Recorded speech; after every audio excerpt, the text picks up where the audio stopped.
everyone, welcome to Career Class. So, আজি আমাৰ daily current affairs video টো আৰম্ভ কৰা আগতে এইখিনিতে এটা important announcement আছিলে Career Class এ main specific এটা power pack package লৈ আনিছে যিহেতু APSC prelims already হৈ গল আৰু APSC tentative calendar অনুসৰি mains তেওঁলোকে conduct কৰিব জুন or জুলাই সো সেই ক্ষেত্ৰত আমি এতিয়াৰ পৰা আমাৰ প্ৰস্তুতি চলাই নিব লাগিব ৰাইট সো আমাৰ Career Class এ এইখিনি package লৈ আনা হৈছে যত main stage series আপোনালোকে avail কৰিব পাৰিব at 7000 যত থাকিব 4 খনকৈ papers per set 4 খনকৈ paper থাকিব right আৰু the cherry on the top is that আপোনালোকে within 48 hours গুটে feedback খিনি লব পাৰিব right so আপোনালোকে কেনেকে test series টো লিখিছে কিমান attempt কৰিছে আৰু কি কি enhancementৰ প্ৰয়োজন গুটে খিনি feedback আপোনালোকে within 48 hours পাব লগতে mains guidance এটাও লৈ আনা হৈছে সো সম্পূৰ্ণ ৰূপে আপোনালোকক নাৰ্চাৰ কৰা হ'ব 2 ক্লাसेस ডেইলি থাকিব আৰু 9000 ত আপোনালোকে এটো এভেইল কৰিব পাৰে আৰু এটা কম্বোত প্যাকেজ লৈ আনা হৈছে যত টেষ্ট সিৰিজ আৰু মেইনছ গাইডেন্সও আপোনালোকে পাব for 15000 ৰাইট আৰু যদি আপোনালোকে ভাবিছে যে মোৰ GS2 বা GS1 এখিনি মোৰ ঠিকে আছে বাট মই এথিক্স বা ইন্টাৰনেশ্যনেল ৰিলেশনছ এনেকুৱা কিছুমান ইন্ডিভিজুৱেল সাবজেক্ট লব বিচাৰিছো সেই ক্ষেত্ৰটো আপোনালোকৰ কাৰণে এনেকুৱা সুবিধাজনক কৰি 2500 দি আপোনালোকে ইন্ডিভিজুৱেল সাবজেক্টছ খিনি এভেইল কৰিব পাৰিব লগতে যদি আপোনালোকে ভাবে যে দুটা সাবজেক্ট মই লও তেতিয়াও আপোনালোকে এভেইল কৰিব পাৰিব for 4000 ৰাইট সো এই গুটি প্যাকেজ খিনি আপোনালোকৰ যেনেকে ইন্টাৰেষ্ট খিনি এলাইন হয় ৰাইট যেখিনি আপোনাৰ প্ৰয়োজন হয় সেইখিনি এভেইল কৰিবলৈ হলে আমাৰ এই তলত দিয়া নম্বৰটোত আপোনালোকে কল কৰিব পাৰে ৰাইট আৰু কিবা যদি কোৱেৰিও থাকে সম্পূৰ্ণৰূপে আপোনালোকক কোঅপাৰেট কৰা হ'ব ঠিক আছে অলৰাইট সো আজিৰ আমাৰ টপিক সমূহ আমি আৰম্ভ কৰো আমাৰ প্ৰথম টপিকটো লোৱা হৈছে দা ইকোনমিক টাইমছৰ পৰা state of fire safety standards in India এটা সিগনিফিকেন্ট বিষয় হয় কিয়নো আপোনালোকে নিশ্চয় নিউজত দেখিয়ে আছে দুটাকৈ ডাঙৰ ফায়াৰ ইনসিডেন্ট হ'ল আমাৰ ভাৰতত এটা হৈছে দিল্লীত আনটো হৈছে ৰাজকোটত ৰাইট আৰু তাত প্ৰায়ভাগ শিশুসকলৰ মৃত্যু হৈছে ৰাইট খুব এটা দুখ লগা ঘটনা হয় বাট এই ক্ষেত্ৰত যদি আমি এক্সাম পাৰ্সপেক্টিভ চাও হয়তো আমাৰ GS paper trade fire safety বা any safety standards related to India এনেকুৱা ধৰণৰ প্ৰশ্ন সুধিব পাৰে ৰাইট সো হে পাৰ্সপেক্টিভত আমি গুটে আৰ্টিকলটো বুজিবলৈ চেষ্টা কৰো কাৰেন্ট কনটেক্সটটো গম পালে ইতিমধ্যে যে recent fires at children's hospital in Delhi and gaming zone in Rajkot have resulted in the loss of 34 lives raising concerns about safety standards across India right so আমি ইয়াত ভালকে বুজিবলৈ চেষ্টা কৰিম যে ভাৰতত কি কি ইনিশিয়েটিভ আনা হৈছে আৰু সেফটি standards related কি কি গাইডলাইনছ সমূহ আছে alright So, despite established fire preparedness disciplines worldwide and repeated fire outbreaks over the past 3 decades, public space, housing, hospitals, and commercial buildings in India remained vulnerable. হয়নে প্ৰায় আমি দেখি থাকো আৰু চাব in the year 2022 over 7500 fire incidents resulted in the death of 7435 people in India according to the National Crime Records Bureau ঠিক আছে so NCRB এটো ইম্পৰ্টেন্ট ডাটা আমি পাইছো যদি এনেকে সেফটি ৰিলেটেড বা এনেকে ফায়াৰ সেফটি ৰিলেটেড কিবা প্ৰশ্ন হতে আমি এইখিনি কথা ক'ব পাৰিম ৰাইট আৰু Maharashtra and Gujarat, two of the most urbanized states, account for approximately 30% of the fire-related deaths in the country. So, আমি এটো মানি চলিব পাৰো যে Gujarat বা Maharashtra, they are the most hotspot of such fire incidents, right? So, এটা map আকি যদি আপোনালোকে দেখা দিব পাৰে, তেতিয়াও এনসাৰটো আৰু বেছি significant হৈ পৰিব. So, past incidents আমি যদি চাও, ৰিসেন্ট যিমানখিনি ইনসিডেন্ট হৈছে সেইখিনি এক্সক্লুড কৰি উফাৰ সিনেমা ফায়াৰ এটো বহুত এটা ডাঙৰ ঘটনা হৈছিলে আপোনালোকে নিশ্চয় জানে তাৰপিছত আমৰি হস্পিটেল ফায়াৰ হৈছে 2011 চনত কমলা mills Inferno 2017 and various hospital fires during COVID-19 pandemic reveal a persistent neglect of safety standards right দেখিছে কিমানখিনি এনেকুৱা ধৰণৰ significant বহুত ডাঙৰ ডাঙৰ ঘটনা হৈ পৰিছে য'ত বহুত লোকৰ মৃত্যু হৈছে হয়নে So, কিয় আমি বাৰে বাৰে ফায়াৰ এক্সিডেন্টছ সমূহ প্ৰিভেন্ট কৰিব নোৱাৰো হয়নে কি কি চ্যালেঞ্জেস ইয়াত এসোসিয়েট হৈ আছে সেইখিনি আমি জানিব চেষ্টা কৰো প্ৰথমটো হৈছে non compliance with safety regulations right so আমাৰ ভাৰত চৰকাৰে কিছুমান সেফটি ৰেগুলেশনস বা কিছুমান গাইডলাইনস সমূহ লৈ আনে বাট ধৰক এই সিনেমা হলে হওক বা এই হস্পিটেলস বিলাকে হওক সেইখিনি কমপ্লাই নকৰে ৰাইট তাৰ ফলত আমি দেখিছোঁ many establishment like Rajkot gaming centre operate without necessary fire safety clearance and Floud basic safety norms দেখিছে চ' ইয়াৰ ফলত দেখিছে নহয় কিমান ডাঙৰ এটা ঘটনা ঘটিলে হয়নে তাৰপিছত উইক মিউনিচিপাল অভাৰচাইট চ' এইটো মিউনিচিপালিটিৰ দায়িত্ব হয় যাতে তেওঁলোকে গোটেইখিনি এৰিয়া ভালকৈ চালি জাৰি চাইক যে ক'ৰবাত এনেকুৱা ছেফটি হাজাৰ্ডছবিলাক কিবা আছে নেকি হয়নে চ' যিহেতু তেওঁলোকৰ ইমানখিনি ষ্টাফ নাই ইমানখিনি যিমানখিনি লাগে হয়নে চাওক municipal bodies responsible for fire safety inspections are often under staff যিমানখিনি তেওঁলোকৰ ষ্টাফ লাগে এইখিনি গোটেই চাবলৈ অভাৰভিউটো ল'বলৈ সিমানখিনি তেওঁলোকৰ ক্ষমতাই নাথাকে ৰাইট ষ্টাফসমূহ আণ্ডাৰ ষ্টাফ হৈ আছে আৰু যিমানখিনি ৰিচোৰ্চেছৰ প্ৰয়োজন সেইখিনিও ইমানকৈ নাই তাৰ ফলত আমি দেখিছোঁ লিডিং টু ইনফ্ৰিকুৱেণ্ট এণ্ড ইনইফেক্টিভ চেকছ ৰাইট আৰু এনেকুৱা ধৰণৰ ঘটনা ঘটিছে তাৰপিছত নেগলেক্ট অফ এক্সিষ্টিং গাইডলাইনছ যিসমূহ গাইডলাইনছসমূহ আছে সেইখিনিও নেগলেক্ট কৰা দেখা পোৱা যায় detail guidelines in the national building code and state specific fire safety rules are often ignored resulting in the hazardous conditions right so' এটা national building code of India অনা হৈছিলে 2016 চনত It includes provisions for fire and life safety audits. These are only recommended, not mandatory. যিহেতু not mandatory হয় সেইকাৰণে most of the people they skip right so তাৰ ফলতো এনেকুৱা ধৰণৰ ইনচিডেন্টছ হৈছে লগতে inadequate fire fighting infrastructure a study indicates urban India has less than 40% of all required fire station and existing fire needs modernization দেখিছে যিমানখিনি প্ৰয়োজন তাৰ প্ৰায় 40% কমহে সেই ইনফ্ৰাষ্ট্ৰাকচাৰসমূহ আছে চ' তাৰ ফলতো আমি দেখিছোঁ এনেকুৱা ধৰণৰ ইনচিডেণ্টছসমূহ হৈ আছে ৰাইট চ' ভাৰতৰ কি ফায়াৰ ছেফটি ষ্টেণ্ডাৰ্ডছ আছে সেইখিনি আমি জনাটো উচিত যিহেতু মই অলৰেডি কৈছোঁ যে ভাৰতত নেশ্যনেল বিল্ডিং কোড এটা অনা হৈছে right fire safety standards in India are govern by the national building code NBC of 2016 এইটো মনত ৰাখিব যদি ফায়াৰ ছেফটি ৰিলেটেড কিবা প্ৰশ্ন সোধে আপোনালোকে এইখিনি কথা ক'ব পাৰিব which provides comprehensive guidelines for the fire prevention protection of life safety in the building so here jitu part 4 of the NBC hoy details fire and life safety requirements including building materials fire exits firefighting equipment and alarm system right ei gute homu hamagri thakibo lagibo ei gute homu infrastructure homu thakibo lagibo tools homu thakibo lagibo he tenokwa buildings bilakot right but enokwa dekhisu most of the people skip right তাৰ ফলত ইমান ডাঙৰ ডাঙৰ ঘটনা ঘটিছে লগতে each state has its own fire service act দেখিছে প্ৰত্যেকখন ষ্টেটৰ হাতত নিজৰ own fire service act থাকে which outlines the powers and responsibility of the fire services enforces fire safety regulations right লগতে এটা BIS set standards for fire safety equipments like extinguishers, hoses and alarms, right? যেখিনি important হৈ পৰে এটা এনেকুৱা ধৰণৰ অগ্নিকাণ্ডবিলাকক নমাবলে, right? আৰু যোন Director General of Civil Defense হয় Home Guard and Fire Service under the Home Ministry of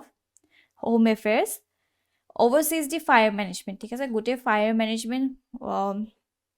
প্ৰক্ৰিয়াটো এই director general civil defence home guards and fire service under the ministry of home affairs তেওঁলোকে চায় আৰু national fire service college এটা অনা হৈছে য'ত তেওঁলোকে গোটেই ট্ৰেইনিংসমূহ প্ৰভাইড কৰে হয়নে training and education for the fire service personnel alright আৰু লগতে কি ষ্টেপছ লৈছে আমাৰ ভাৰত চৰকাৰে ফৰ ফায়াৰ ছেফটি এইটো যদি আমি চাওঁ যে schemes for expansion and modernisation of fire service in the states অনা হৈছে so' it was launch by the centre in the year 2023 this schemes aims to strengthen the fire service in the states until 2025 and 2026 by providing financial assistance, upgrading equipment, training personnel and establishing new fire stations, right? Very important. So আমি এইখিনি কথা ক'বই পাৰিম লগতে model বিল এটা আনা হৈছে to provide the maintenance of the fire and emergency service for the state this model bill circulated by the centre aims to facilitate the establishment and maintenance of the efficient fire emergency service at the same level right তাৰ উপৰিও আমি দেখিছোঁ national disaster management authority গাইডলাইনছসমূহ আনিছিলে NDMA আপোনালোকে নিশ্চয় শুনিছে চ' NDMA has released guidelines covering scaling type of equipment and training for fire service across the country দেখিছে চ' এই ক্ষেত্ৰত NDMAও আনিছে আৰু লগতে ফায়াৰ ছেফটি অডিটছৰ এষ্টাব্লিছমেণ্ট কৰিছে so' mandating fire safety audits in all buildings over 15 meters tall every 2 years by an independent entity ঠিক আছে so these are some of the steps taken for the fire safety so ইয়াত কিছুমান way ahead দিয়া হৈছে আমি এইখিনি কথাও ক'ব পাৰো যে strict enforcement of regulations যেহেতু বহুতে এখিনি স্কিপ কৰে ৰাইট সেই ক্ষেত্ৰত এতিয়া ইমান ডাঙৰ ডাঙৰ ঘটনা যেহেতু ঘটি গৈছে ইতিমধ্যে সেই ক্ষেত্ৰত এতিয়া strict enforcement লোৱা না উচিত so authority must rigorously enforce fire safety regulation and penalize violators right কোনবাই যদি এখিনি স্কিপ কৰিছে so সেই ক্ষেত্ৰত penalize কৰিব লাগে লগতে investing in infrastructure very important so এটা study কৰা গৈছিলে in the year 2018 যেটো Pinkerton hoy revealed that urban India has less than 40% of the required fire station. This is a very important ekhini data ami dibo parim. Aru the 15th Finance Commission highlighted the need for modernizing firefighting infrastructure. So aji dinot bohu notun technology ahise hone so hekhini ami modernize kora usit. All right. আৰু লগতে মিউনিসিপালৰ যেটো capacity হেতু আমি বৃদ্ধি কৰাব লাগে যেহেতু আন্ডাৰষ্টাফ হৈ থাকে তেওঁলোকে ভালকে ইনস্পেক্ট কৰিব নোৱাৰে তাৰ ফলতো এনেকুৱা ধৰণৰ ডাঙৰ ঘটনা ঘটে ৰাইট সেই ক্ষেত্ৰত যদি আমি মিউনিসিপাল বডিজক অকমান এম্পাৱাৰ কৰিব পাৰো আৰু যদি ৰেগুলাৰ ট্ৰেইনিং কৰাব পাৰো আৰু যদি ষ্টাফ সমূহ আনিব পাৰো তেতিয়া তেওঁলোকে থৰলি ইনস্পেক্ট কৰিব পাৰিব আৰু এনেকুৱা ধৰণৰ দুৰ্ঘটনাৰ পৰা বচাব পাৰিব ঠিক আছে সো এইখিনি কথা আপোনালোকে মেনশন কৰিব পাৰে আৰু লগতে policy implementation and monitoring ৰ কথাও কোৱা হৈছে ensure strict adherence to national building code যেটো NBC কোৱা হৈছিল right regular audits to কোৱা কথা কৈছে লগতে accountability and legal reform so hold violators accountable through stringent penalties and legal action আৰু prioritizing healthcare facilities very important so special attentions must be given to the fire safety in healthcare facilities hospitals blackor বিশেষকৈ বহুত প্ৰয়োজন দেখিছানে ইমান হৰ লৰাছলি সকলৰ একদম জন্ম হৈছিল হে ইনফ্যান্টস আছিল তেখেতৰ তেওঁ এনেকুৱা ধৰণৰ হৰ লৰাছলি blackor মৃত্যু হৈছে হয়নে সো hospital সমূহত আৰু বেছি safety লব লাগিব right so considering the presence of flammable materials and vulnerable patients right so ekhini kotha koa hoise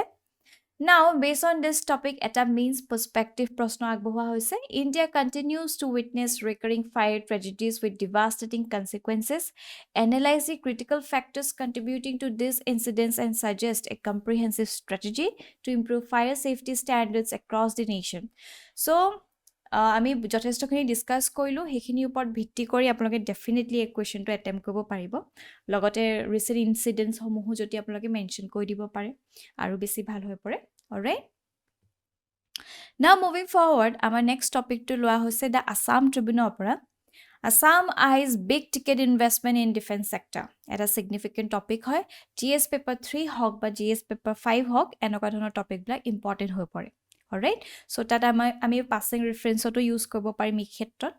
right so the Assam government is making strides to attract investment in the defense sector coordinating closely with the Union Ministry of Defense for guidance so defense corridor eta অসমত লয়না পৰিকল্পনা কৰিছে হে সম্ধবত কিমান policy already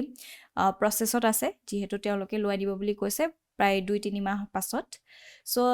এক্সামৰ আগত যদি আহে well and good আমি discuss কৰিম যদিও নাহে তেতিয়া আমি পাসিং ৰেফাৰেন্সত বা কনক্লুজনত এনেকুৱা কথা ক'ব পাৰো কাৰণ বাৰে বাৰে এনেকুৱা প্ৰশ্ন আহে যে অসমত ইকোনমিক ডেভেলপমেন্ট হোৱা নাই ইন্ডাষ্ট্ৰিয়েল গ্ৰোথ হোৱা নাই হে হন্তবত যদি আমি ওয়ে ফৰৱাৰ্ডত বা কনক্লুজনত এনেকুৱা কথা ক'ব পাৰো তেতিয়া এনসাৰটো আৰু বেছি ইন্টাৰেষ্টিং হ'ব right so Chief Minister Himanta Biswa Sharma is planning to dedicated conclave for the defense sector in the run up to the Global Investment Summit in 2024 planned for November so jitia amar interim budget homu anisile right titiao mo discuss koisilo je November mahot amar Ohomot Global Investment Summit eta kora kotha hoise right so hetu eta dangor event হ'ব আমাৰ অসমৰ কাৰণে যত হয়তো বহুতখিনি investment লাভ কৰিব so তাৰ লগতে এই ডিফেন্স ৰিলেটেড এটা ডিফেন্স কৰিডৰ আনিব যে সেই কথাটো তাত উল্লেখ কৰিব ঠিক আছে সো এটো গুৰুত্বপূৰ্ণ টপিক হয় So ইয়াৰ বিষয়ে যদি আমি আৰু অলপ ভালকে চাও আমি গম পাম the Assam government is at the advanced stage of finalizing an attractive defense corridor investment policy expected to be notified within a month or two right so he policy to প্ৰায় এটা দুটা মাহৰ ভিতৰত আহিবই so this policy aim to foster a robust ecosystem for defense manufacturing in the state দেখিছে so ইয়াৰ দ্বাৰা কি হ'ব লগালগ সাকে আপোনালোকে ব্ৰেইনষ্টৰ্মিং কৰিব পাৰিছে এমপ্লয়মেন্ট জেনাৰেশন হ'ব হয়নে এটা সৰ আমাৰ যেটো entrepreneurship ecosystem হেতু trust এটা ল'ব হয়নে সো গোটেই ইকনমিকখন এটা বেলেগ এটা trust পাই যাব So, Chief Minister Himanta Biswa Sharma emphasized the need for substantial projects to push the Act East policy. Sauk jihetu North East khon, hone North East khon ekebare e Myanmar hok, Thailand hok, heblakor logot joito hoi ase. Hoine? So, Act East policy jihetu ami security hondobot hok, trade hok, economic hok, sob phale ami asolte integrate koibo bisari aso. Hoine? Amar hombondho strengthen koibo sai aso. তাত যদি আমি এনেকুৱা defence corridor ইত্যাদি এটা অসমত build up কৰিব পাৰোঁ তেতিয়া কি হ'ব এক্ট ইষ্ট পলিচিটোৱে আৰু এটা পুশ পাই যাব হয়নে কাৰণ আমি ইতিমধ্যে ফিলিপিনছ হওক ৰাইট আমি নিজৰ ৱেপনছ সমূহ তেওঁলোকক দিয়ে আছোঁ এক্সপৰ্ট কৰি আছোঁ চ' যেতিয়া আমাৰ অসমত বা এনেকুৱা ধৰণৰ ডিফেন্স কৰিডৰ এটা গঠন হ'ব তেতিয়া সেইটো আৰু এক্সট্ৰা এটা পুশ পাব ৰাইট চ' আমি সেইখিনি লেভাৰেজ কৰিব পাৰিম চ' এইখিনি মনত ৰাখিব বা Act East policy কথা হুদিলেও আমি এইখিনি কথা ক'ব পাৰিম right so the state aims to cater to the both domestic and export markets leveraging the significant defense infrastructure and deployment in the state region right so very important so আমি যদি defence corridor কথা ভাবো কি হয়নো defence corridor exactly so defense industrial corridor is a dedicated region or area strategically planned to promote indigenous production of defense and aerospace related items right so logote jitu make in india atmanirbhar bharat yate joti saw বৰ্তমান যদি আমি ভাৰতত চাও আমাৰ দুটা কই defence corridor আছে এটা হৈছে উত্তৰ প্ৰদেশত আছে আপোনালোকে নিশ্চয় নাম শুনিছে আনটো হৈছে তামিলনাডু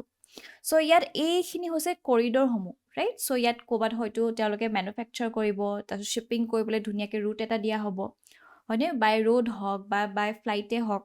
হয়নে সো এনেকুৱা ধৰণৰ ধুনিয়া এটা কৰিডৰ দিয়া হ'ব সো ইয়াত কি হ'ব যি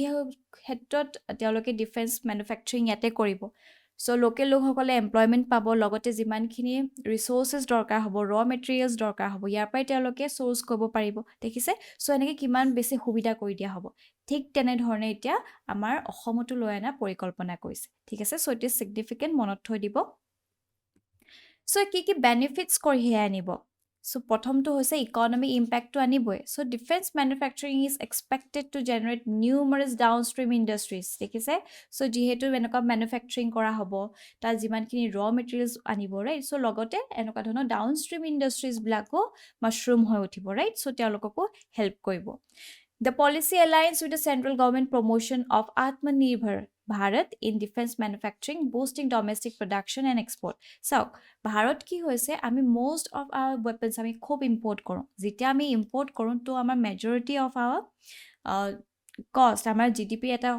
bahut significant onkho, e import duty te gusi jay. Hoine? So, ei khetrot ami iman overly reliance rakhibo nwaro belek countries opor to export such to import such defense weapons right so ami ei khetrot nijor atmanirbhar bharat jitu ami koisu self reliance hobo bisaiso make in india koribo bisaiso ei khetrot ami bharatote indigenously amar weapons khini manufacture koribo bisaiso jar folot amar nijor demands khini fulfill hobo logote ami export koribo bisaiso right so ei khini amar porikalpona ase So, logote private sector involvement kotha koa hoise the central government has notified indigenization list for services and defense PSUs ensuring the use of made in India weapons and platforms dekhise made in India just jot self reliance ba atmanirbhar he jitu notion to that trust dia hoise so yat koa hoise 75% of the capital acquisition budget is earmarked for procurement from the local companies orthat joti kiba ta weapons teoloke bonabo he weapons to jiman khini sources lagibo right so raw materials homu lagibo he khini kopa source koibo local companies oba koibo right price 75% of the capital acquisition budget is earmarked for the procurement from the local companies so yar pra he local companies hokolok jotesto khini trust eta pabo right There's a growth projections koa hoise so annual defense production has increased from rupees 40,000 crore in the year 2014 important hoy ekhini ami monot thoi dibo paron karon defense eta significant bishoy hoyne amak mains hodi dibo pare so 2014 sonot ami dekhislu pray 40,000 defense production kora hoisile aru aji dinot joti ami saw 1.10 lakh crore porjonto bridhi paise so ahibo logia din blakot hoyto aru besi expand hobo right? So defense exports, so exports of khetra jodi sa have grown from 1000 crore to 16000 crore with projection of 3 lakh crore in production and rupees 50000 crore in export by 2028 and 2029. Very important. So ekhini monot rakhi thoi dibo, jodi defense related kiba proshno huje apunar ekhini kotha kobo paribo. Moving on to our next topic, our next topic to loa hoise the Indian Express opera landslide vulnerability in India. Eta significant bikhoy hoy amak GS paper 1 hawk ba GS paper 3 hawk endoka dhona proshno hudibo pare, right? Mains ot bikhekoi. So current context is heavy rain caused by the cyclone Remal triggered landslides in several places in Meghalaya, Mizoram, Assam and Nagaland. Dekise so mon koribo parise ne any region ot mostly guti landslides homo hoise for this cyclone Remal. So ami kalir video tot already Remalor kotha salo ki hoy kune naam dise ityadi. So aji ami sam je Remalor karone jiman khini landslides hoise guti landslides or bikhoy bujibole chesta korim. Thik ase? So landslide kotha jodi sao, landslides are a geological phenomenon that involves the sudden and rapid movement of a mass, rock, soil or debris down a slope under the influence of gravity. Ya dekhise hilly slopes bo enoka thake apune dekhise tat mati blak kito hothai enike slide hoi jita gusi ahe hoine হঠাৎ খহি যেতিয়া আহিব তেতিয়া আমি কওঁ landslide so ইয়াৰ ফলত ৰক্স হক soil হক বা গুটে ডেব্ৰি খিনি আসলে তললে ভাহি আহে right so landslides usually occur in the areas having characteristics like steep terrain this is steep terrain hobo lagibo such as hilly or mountainous areas presence of joints and fissures or areas where surface runoff is directed or land is heavily saturated with water right so ekhini hoise characteristics enoka dhonor jodi tat he area tut ase titia landslides or jitu prokop to aro besi bridhi pai pai alright so landslides vulnerability in India jodi sao according to the Geological Survey of India that is GSI it is important about 0.42 million square kilometer of India's landmass or about 13% of its area spread across 15 states and 4 union territories is prone to landslides very important so yar pra ami dangor fact eta gom paiso so enoka data homo aploke kobar handy koi rakhok jodi landslides related kiba proshno hude so jodi introduction opai jodi enoka dibo pare hoine so bahut khini significance hold koribo so about 0.18 million square kilometer of 42% of the vulnerable area is in the northeastern region dekhise gote northeastern region ataitko besi vulnerable hoy pray 42% vulnerable area northeastern region ote ase right karon here the terrains is mostly hilly dekhise ohom to akon valley hoy yat iman hilly terrains nai ase bordering areas but mostly আমি দেখিছো কুটি north eastern states block Arunachal হক মেঘালয় হক মিজোৰাম হক নাগাল্যান্ড হক হয়নে বেছি vulnerable হৈ পৰিছে so this area is also prone to earthquakes which too are a major trigger for the landslides দেখিছে so এই ব্লকত বহুত কিন landslides ইত্যাদি হয় even ডিমা হাসাও তাতো আমি দেখিছো landslides খুব হৈ আছে right so এইখিনি মনত থৈ দিব এই ডাটা সমূহ বহুত significant হয় alright আৰু এক্সামত যদি হুদে তেতিয়া ধুনিয়াকে ম্যাপ এখন আকি যদি আপোনালোকে দেখাই দিব পাৰে কোড বেছি ল্যান্ডস্লাইডস হয় তেতিয়াও আৰু এনসাৰটো ইন্টাৰেস্টিং হৈ পৰিব alright so what are the causes of landslides etu joti ami sao ami gom pam natural causes so natural causes ase jene dhok heavy rainfall jetia bahut atyadik besi heavy rainfall die so heavy rainfall is one of the most common triggers of landslide it increases pore water pressure as well as weight of the soil by making it saturated hoide so iman besi asode borokhon jetia die gute mati tu dhila hoy jay যেটা ঢিলাটো হৈছে কাৰণ বহুতখিনি water retain কৰি আছে right so হঠাৎ এনেকে slip হৈ গুছি যায় ল্যান্ডস্লাইডস হয় লগতে erosion so clay and vegetation present within the soil or rock act as a cohesive element to help bind particles together by removing these cohesive elements erosion makes an area more prone to landslides দেখিছে so যেতিয়া হিবলাক এৰিয়াজত যদি vegetation কৰা হয় তাৰ ৰুটস সমূহ থাকে so ৰুটস সমূহে কি কৰে মাটিটো গুটে হোল কৰি ৰাখে হয়নে কিন্তু যেতিয়া এখিনি নাথাকে গুটে ইৰোশন হৈ যায় মাটি সমূহ ওপৰত একো নাই এটা আপোনালোকে দেখিছেই সাকে গুটে ক্ৰেন লগাই লগাই গুটে পাহাৰবু কাটি থাকে তাৰ ফলত যেটো হোল কৰি আসলে হে ৰুটস সমূহে টপ সইলটো ধৰি আসলে হয়নে ৰুটস সমূহে হেখিনি নাইকিয়া হৈ যোৱা ফলতো একেবাৰে ভালনাৰেবল হৈ পৰে ৰাইট সো তাৰ ফলতো আমি দেখিছো ল্যান্ডস্লাইডস ইত্যাদি হয় তাৰ পিছত earthquake হয় intense ground shaking due to earthquake causes instability in the rocks and soils thus triggering landslides আৰু climate change টো হৈয়ে আছে হয়নে ইয়াৰ ফলতো আমি দেখিছো এনেকুৱা landslides ইত্যাদি হয় আৰু যদি আমি anthropogenic cause চাওঁ সে human induced causes so deforestation হৈ আছে বাৰে বাৰে তাত যদি হোটেলছ বনাবলৈ চেষ্টা কৰি আছে মানুহে নিজৰ ঘৰ বনাব চেষ্টা কৰি আছে so তাৰ ফলত কি হৈ আছে by holding soils as well as obstructing the flow of falling debris vegetation cover plays an important role in preventing landslides in areas. Deforestation takes away this preventive cover and increases vulnerability of the landslides. ঠিক আছে so তাত কিবা গছ চছবোৰ গোটেই নিজৰ কমাৰ্শিয়েল ইউজৰ কাৰণেও কিবা use কৰে কাটি দিয়া হয় so সেই যিখিনি ধৰি ৰাখিছিলে সেইখিনি ধৰি ৰাখিবই নোৱাৰে so ডিফৰেষ্টেশ্যনৰ ফলত গোটেই কাটি গছ গছনি কাটি শেষ কৰাৰ ফলতো এনেকুৱা লেণ্ডশ্লাইডছ হয় দ্বিতীয়তে encroachment in vulnerable terrains যিহেতু মই কৈছো of late human have been encroaching in the landslide prone areas such as hilly terrain this has led to increased construction activities in this area and increased chances of landslide so Guwahati গলো আপোনালোকে দেখিছেই সাকে গোটেই পাহাৰবোৰ কাটি শেষ কৰিছে তাৰ ফলতো এনেকুৱা ধৰণৰ খুব ৰিস্কি হৈ আছে হয়নে এনেকুৱা ধৰণৰ ইস্যুজ হৈ আছে লগতে uncontrolled evacuation excavation হৈ আছে so unauthorized or poorly planned excavation activities such as mining quarrying and destabilized slopes and increased chances of landslides ঠিক আছে so এইবিলাক ইস্যুজ হৈ আছে these are some of the human induced causes right of landslide so he ক্ষেত্ৰত কি measures আমাৰ ভাৰত চৰকাৰে লৈছে so disaster management act of 2005 এইখিনি কথা আমি ক'ব লাগিব provides a comprehensive legal and institutional framework for management of various disasters including landslides alright so এইখিনি আমি মেনশন কৰিম দ্বিতীয়তে যেটো ন্যাশনাল ল্যান্ডস্লাইড ৰিস্ক ম্যানেজমেন্ট স্ট্ৰ্যাটেজি আনা হৈছিল of the 2019 2019 আনিছিলে so it covers all aspect of landslide disaster risk reduction and management such as hazard mapping monitoring and early warning system very important so a landslide national landslide risk management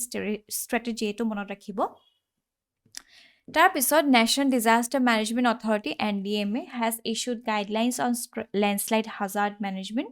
that outlines the steps that should be taken to reduce risk of the landslide all right that's why we dekhisu National Institute of Disaster Management so has been providing capacity building and other important to various national and state level disaster management authorities